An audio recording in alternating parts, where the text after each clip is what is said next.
The finest television newscast in the entire Southwest. The Pros on 5 Alive.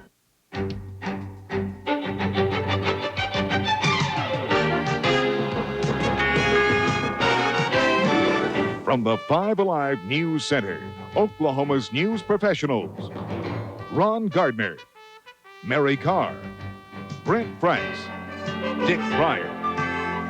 This is 5 Alive News.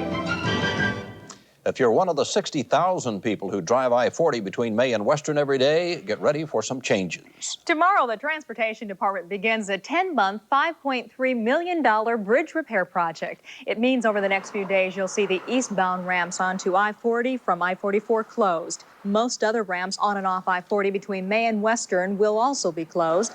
An Oklahoma City man, Fire Chief John Hansen, says fire officials received the call about a fire at a boarding house in West California around 5:30 this morning. It appears a man in his 50s was smoking in bed when his mattress caught on fire. The man died of smoke inhalation.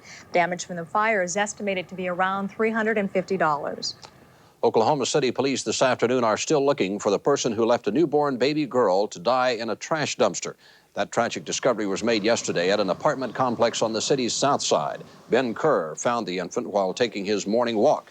He had stopped to look inside a dumpster for aluminum cans when he found the baby in a cardboard box. Police say the baby was abandoned within 24 hours of its birth. The medical examiner will perform an autopsy to find out the exact cause of death, but it appears the baby did not suffer any trauma. Police are canvassing apartment complexes in that area, trying to find a woman who was recently pregnant. If you have any clues, you're urged to call the Oklahoma City Police. Meantime, Oklahoma City police this afternoon have a suspect in custody in connection with yet another murder case. As we told you yesterday, a man was shot to death at the Zodiac Club on North Sooner Road. It happened around 3 yesterday morning. 22-year-old Tony Davis was pronounced dead on arrival at Oklahoma Memorial Hospital. Witnesses had told police they saw a man shoot Davis in the chest. The suspect is 19 years old. The 911 emergency telephone system has one more hurdle to clear before it becomes a part of the greater Oklahoma City metropolitan area. This Tuesday, voters are asked to turn out for elections in 13 communities. Nichols Hills is one of those cities voting on 911. The emergency system would allow quick and easy access to police, fire, and ambulance services. The extra cost, 65 cents a month for the first year, 39 cents each additional year. 911 promoters are optimistic voters will approve of the system. This is an extremely important thing for the entire metropolitan area, and it's really critical that we're in this together 100%. If those areas choose not to go with us on this, it's not only going to reflect on them and be a negative thing for their community, it will be for the whole area. Because there is one possible trouble spot. Piedmont only has the 911 issue on their ballot, and there's concern the turnout there will be light. If 911 is approved, it will take 2 years to install the system.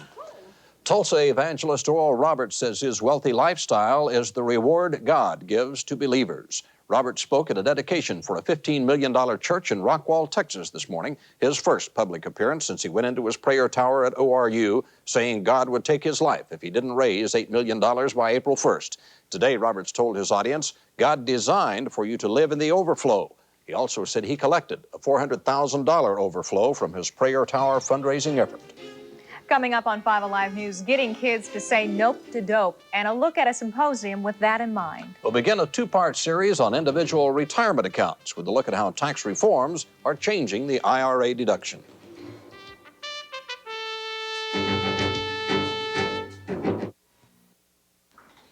Over 2,500 students from the surrounding area will be gathering in Oklahoma City on Tuesday. At issue is drug use. The Oklahoma Alliance Against Drugs is sponsoring the symposium designed to discourage youngsters from using illegal drugs. Joining us now in our newsroom is Don Newport. He's a member of the Alliance's Planning Committee and president of Oklahoma City Community College.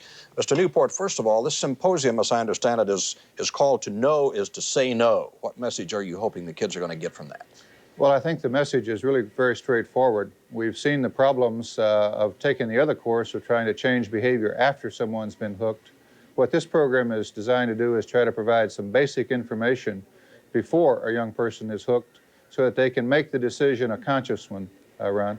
What kind of things will the students be participating in to learn about the dangers of drugs? Well, the symposium is designed as a kickoff event for the Alliance so that we'll have both young and older folks there young people looking at drugs from the standpoint of not needing them and being successful, young people who have chosen, if you will, at early ages to get hooked, and then some of the challenges of coming back out of the bottom of that pit. And then we'll have some real experts involved in the program that can bring us a national perspective. So these kids, this is not just going to be a one-day seminar and then it's over. They'll be using this for several months to come. No, Ron, it certainly is not a one-day event. This summer we'll be bringing about 150 to 200 of these young people together to initiate a training program to see them as advocates going back into their schools. And then later on this fall, we'll have a very large event involving some 5,000 young people as picking up on those teen clubs that we'll be starting. And you have targeted grades 7 through 10, is that correct? Why this group? It appears to us that grades 7 and 8 are really critical decision points, Mary, and we're wanting to involve those young people, and then, of course, the older young people as good peer models for the younger students. Okay, Mr. Newport, thank you very much for joining us, and good luck. Thank you very much. The deadline is fast approaching to get your 1986 income tax forms in. You have about 10 days to do that. For those of you who are already thinking about next year, tax reform is changing a lot of rules for deductions. One example is the individual retirement account. Some tax advantages have been taken away, but as 5 Alive's Carol Krause reports, 1987 IRAs may still be a wise investment. He has a special advantage in planning for its financial future. David is a CPA and knows how to react to tax reform. He is one of 28 million taxpayers who will no longer be eligible to deduct a contribution to his individual retirement account because he makes over the $35,000 limit. But he will still contribute because the interest earned is tax deferred. You would not be paying tax on the income until such time as you withdrew it out many years later. For the time being, that tax money stays in your account, earning even more interest. Say you contribute $2,000 a year to your IRA for 30 years. You are in the 28% tax bracket and earn an average of 10% off your IRA deposit. You will end up with $182,643 after taxes. If you were to put that same money into an investment where earnings are taxed every year, you would only earn $141,017. That is a difference of almost $42,000. So what does David Zaslow tell his clients? If they have no other source or use of the funds, I would still advise them to put the funds into an IRA account, again, so that the income is tax deferred. But the difference is less dramatic for shorter-term IRAs. Using the same figures for a 20-year stretch, there is only a $7,000 difference between a regular investment and the tax-deferred IRA. So the benefits of the tax-deferred feature diminish the closer you are to retirement. So if you're 20, 15, or even just 10 years away from retirement, a tax-deferred IRA might be better than no IRA at all, because IRAs are considered long-term investments and they tend to have better rates of return than other investments. So remember what one expert is doing to help his family plan for retirement. The IRA is one of the few good tax shelters left, where earnings add up more quickly than most other investments. I'm Carol Krause. Just ahead at 5 Alive News, the sky is a touch of gray over Oklahoma City this afternoon. Fred Norman will let us know what those gray skies may do tomorrow in the weather forecast when we come back.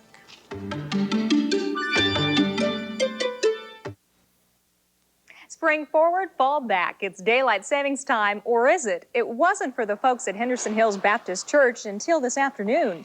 They decided to stay on standard time until after this morning's services to prevent confusion, but some folks still seemed a little mixed up. Well, it's supposed to start at 11 o'clock, but since this is daylight savings time, it's 12 o'clock. So that means we'll get out at 1:30. Got it? No. My stomach says it's still 11 o'clock, but I'm not sure. The church pastor says attendance was traditionally down on daylight savings time Sundays. He says the church will continue to do things its own way for a little while. I love it. Good enough. My stomach is always a barometer of time here. And that doesn't change very readily either. No, that's always the same. What's it going to be like tomorrow? Tomorrow, well, not a whole lot different than today. Gray skies, a little bit of rain, but just a little bit. And the same goes for tonight. In fact, we'll show you some on the radar in just a moment. But none of it is very heavy as far as Oklahoma goes, although there's a lot of weather west of us and a lot of weather east of us. Once again, we're just going to get tapped lightly. Let's see what we're doing out there right now. And the skies are quite cloudy. And currently, we've got just 54 degrees. And we have probably gotten up about as high as we will today. We may have hit 55 or so officially. Northwest at 10 still, that's part of the reason. And we're going to continue to still have the northerly winds for another 36 hours. Humidity 27% and the pressure is falling. Now, as far as our morning lows go, we wound up with just about everyone in the 30s except good old Bartlesville came through briefly with 28, and we didn't get the reading from Guyman this morning, so I'm not sure what they had. And then we did hold out with some 40s here in the southwest because that's where the cloud cover was. Now we see what temperatures have jumped to, and they're still in the 40s. They're getting a little bit of light rain in that area, and there has been a little tiny bit dancing north and west of Oklahoma City up near Enid, but very, very light and spotty, probably not hardly even measurable. Down here, I doubt if anyone's hardly gotten 1/10 of an inch. And then off to the east of us, the clouds didn't come in quite that far, and we wound up with temperatures getting well up into the 60s. And you go over to the Arkansas border, Fort Smith went all the way up to 65 degrees. Oklahoma City's 54 is about as high as we've officially seen so far. Now let's take a look at that Earth-scan satellite picture. And there you see the cloudiness spreading in from the west and ending across the eastern part of the state, and quite a bit of it on up into Colorado and back into New Mexico. Travelers advisories are still out. Several areas within the last 6 hours have had an inch of new snow, and there's still a good bit there and a little bit on the ground, even in Arizona, and quite a bit still in Colorado. Then we hit the clear area in between. Now that whole mass is going to move this way, but as it does so, it's going to die out. So it's a complex picture, but I think we'll get tapped lightly tonight, get tapped lightly tomorrow. Be a little dreary both days, but quite mild nevertheless. Off to the east of us, whole different story. That storm's still wrapped up, as you can see, and they're still getting snows in Virginia. Some areas now have 27 to 35 inches of snow. All kinds of traveling problems in that area, up in the mountains only, and the Catskills too.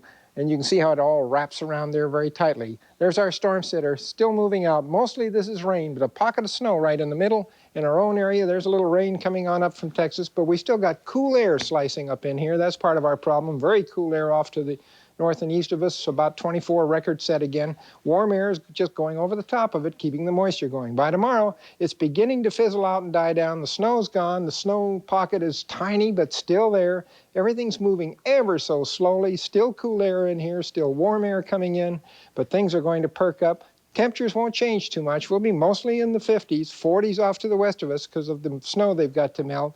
And things are just going to change ever so slowly, but they're going to change for the better. Here's how we see the forecast, though, for tonight and tomorrow.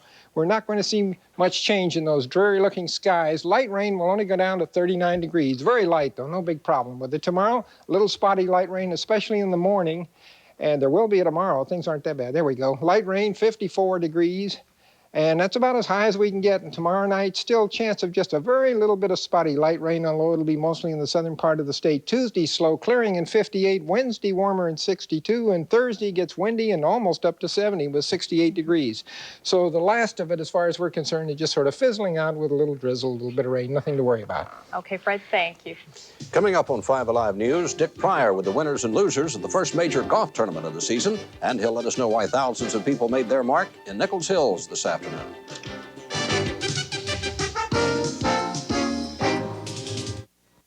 It's a great day for getting a little outdoor exercise, and thousands of people did that in Nichols Hills, I guess. They did. The weather was just about perfect. You like it kind of cool so you don't get overheated too much, and they had a good race today. Oklahoma City's most prestigious running event, the 10-kilometer Redbud Classic, was run today through the streets of Nichols Hills.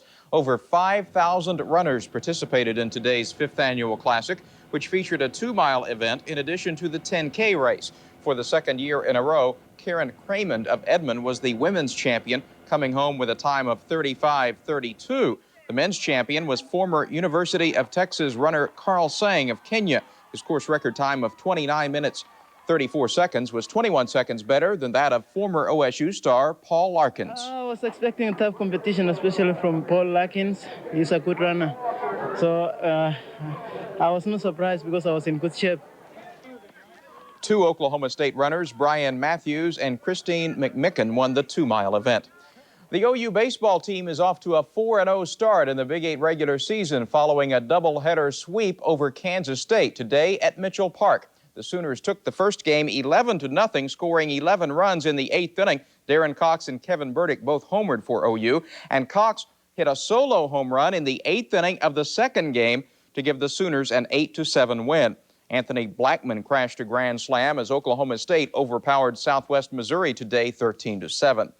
The 89ers will have a lot of new faces this season. More than half the team was not here last year. At least one of the newcomers should be familiar to local fans. Former Oklahoma State pitcher Tim Rogers. Rogers left OSU in 1981 to sign a pro contract with Toronto. He pitched in the Blue Jays organization for 5 years before drawing his release. Rogers then signed a minor league contract with Texas and pitched last summer for the Rangers AA team in Tulsa. 2 years ago, Rogers had elbow surgery. Tim thinks he's just now returning to form and hopes his performance this season will give him a shot at the big leagues. I'm hoping and expecting that my arm is going to be sound and it's going to be back. Last year at the second half of the season, I had no pain, no soreness. I could throw every day, and it's starting to build its way back, and so far so good, knock on wood. For me, this year is definitely the year that I got to take off. If I take off right here and I throw well like I know I can, I think I can see good things happening for Tim. But if I struggle, it may be hard for me to find a job next year, and I could be finding a real job. We hope he does well. The 89ers open their American Association regular season on Friday night at All Sports Stadium against Indianapolis. Betsy King has won the Nabisco Dinah Shore Golf Tournament, the first major event on the LPGA Tour. She did it in a sudden death playoff. Patty Sheehan forced her way into the lead with this birdie on the 15th hole. She led by 1. King then chipped in from out of the sand on 16 to tie it. Just makes it in, and that sent the tournament into sudden death. On the second extra hole, Sheehan had a 3-footer for a par, but she missed it, bogeyed the hole, lost the tournament, and Betsy King is the winner. On the men's tour, third-round leader Scott Simpson fired a 2-under par 70 today to win the Greater Greensboro Open Golf Tournament by 2 strokes. Simpson began the day with a 1-shot lead over Tom Byram. Simpson never faltered in the final round, despite some pressure from several players. Byram pulled to within a stroke of the lead with this dandy birdie putt on the 17th hole. He rolls it up and in, and then just a few moments later, Payne Stewart needed to get a 2 on the par 3 hole, and he chipped in from just off the green to match Byram's effort. Simpson had a 1-shot lead going to the final hole. He knocked in his birdie putt to win the championship by 2. Tim Mayotte won the Volvo Chicago tennis tournament today, whipping David Pate in the singles finals 6-4, 6-1. Mayotte advanced to the championship match by beating Elliot Telcher in yesterday's semifinals. The 8th seed, Pate, ousted Bill Scanlon in the semis. First prize for Mayotte was $50,000. And in auto racing today, Dale Earnhardt won again on the NASCAR circuit. He's won 4 times in 6 starts this year. Not bad. Not bad at all. Thanks, Dick. We'll tell you what's ahead for 5 Alive News tonight when we come back. Now that we have an extra hour of sunlight, let's ask Fred what we can do with it. Well, no sunlight for this evening, we'll still have a nice night. Let's take a look at the Channel 5 radar, and you can see a little bit of light rain, mainly in the southwest part of the state, moving ever so slowly to the northeast. We'll have that spotty light rain tonight, early tomorrow, then it'll all fizzle out and disappear, and we'll get that daylight and sunshine. Sounds great. Thanks, Fred. And coming up tonight at 10 on 5 Alive News, if you have not filed your income tax form yet, we'll give you some help from an expert to get you on the right track so you won't miss the April 15th deadline. We'll see you again tonight at 10 o'clock. Thanks for joining us. Good night.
This has been a presentation of 5 Alive News, recognized as the leader in Oklahoma broadcast journalism.